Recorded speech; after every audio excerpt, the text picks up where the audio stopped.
So once you've made a repeating background, it's really easy to be able to incorporate it into your designs. All you need to do is draw a shape, and then you'll just select that pattern as a fill. It is worth pointing out that if you scale the item that the shape is within, you may sometimes stretch the fill pattern. You can simply reset the fill pattern by clicking the pattern once again, and it'll refill without stretching it. But if you want to avoid this problem from happening, you may need to go into your scale tool, double click, and make sure to uncheck transform patterns. If you uncheck transform patterns and you have a pattern that fills an object, when you resize the object, the pattern will not get distorted. Now, sometimes you'll find yourself needing to use this pattern inside of Photoshop, or you'll want to make a small pattern swatch that you can use and incorporate into a web design as a repeating background. If you want to do something like this, it can be several steps.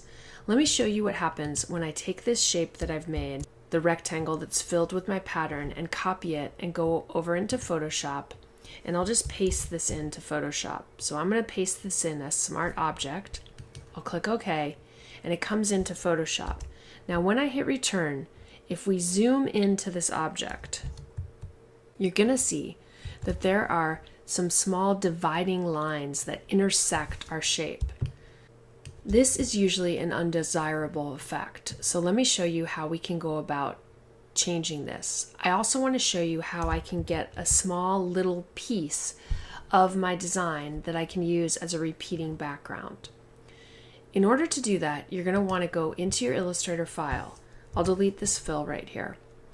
I'm going to grab the new pattern that I've made. I'm going to drag it onto my document. And when you do this, it's going to drag out the actual items that were used to make up that pattern. So you can see there's several of these waves that were used in making up that pattern.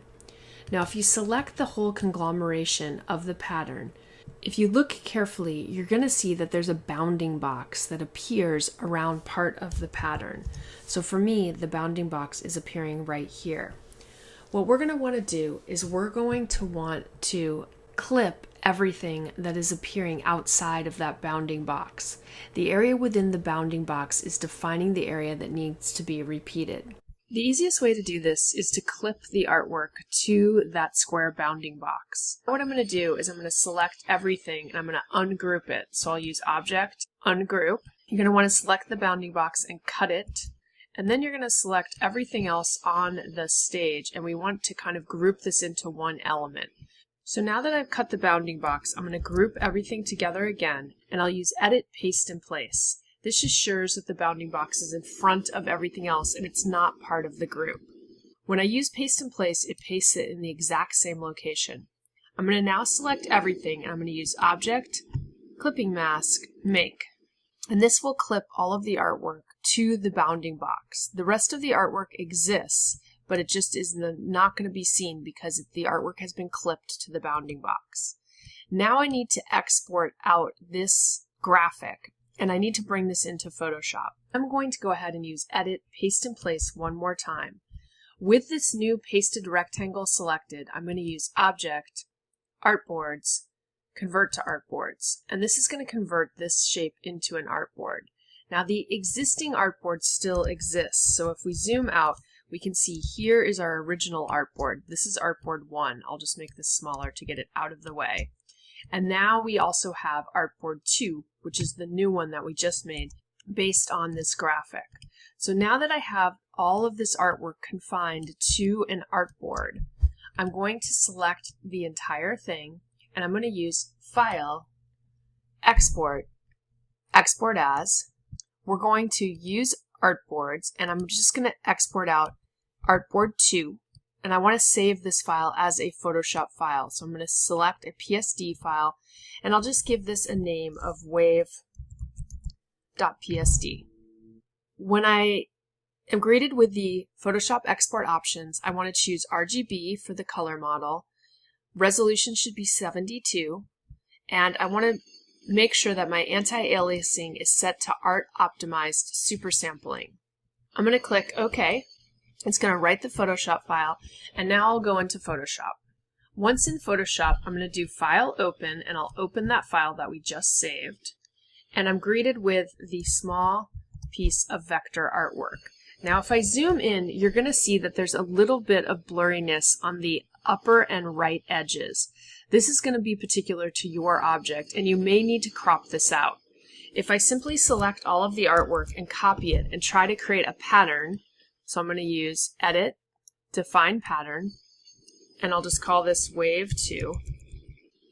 If I go into a file that has a larger artboard and I draw a rectangle, and I'll use Edit, Fill, and I'm going to fill with my new pattern. I'm going to make sure that I'm selecting the Wave 2, which is the current pattern. And when I fill, you're going to see that it does fill, but I do get these intersecting lines. Those are a result of these little blurry areas. So what I need to do is I need to make sure that those areas are cropped out. And what I'm going to do is I'm going to remove 1 pixel from the top and 1 pixel from the right.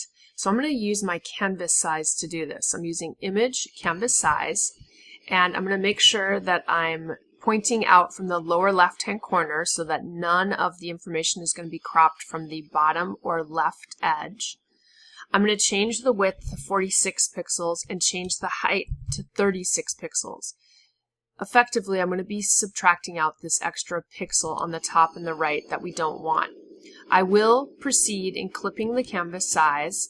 Now I'm going to select everything. I'll use Copy. I'm going to use Edit, Define Pattern.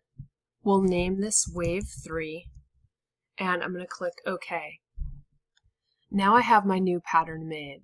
If I go back into a document where I can fill a large portion, I'll hide layer 2 and make a new layer, and we'll just go ahead and draw a rectangle here. And I'm going to use Edit, Fill, and from my custom pattern I'm going to make sure that I'm getting Wave 3, which is the last wave pattern that I just made. I'll click OK, and as you can see it fills, and if we zoom in we have no more of those unsightly lines. Now I've made a pattern that perfectly repeats. It'll fill any size object, and it was made from my Illustrator document. So obviously there's a couple steps involved in creating an Illustrator made pattern and converting it into a tile that can then be used in Photoshop to repeat.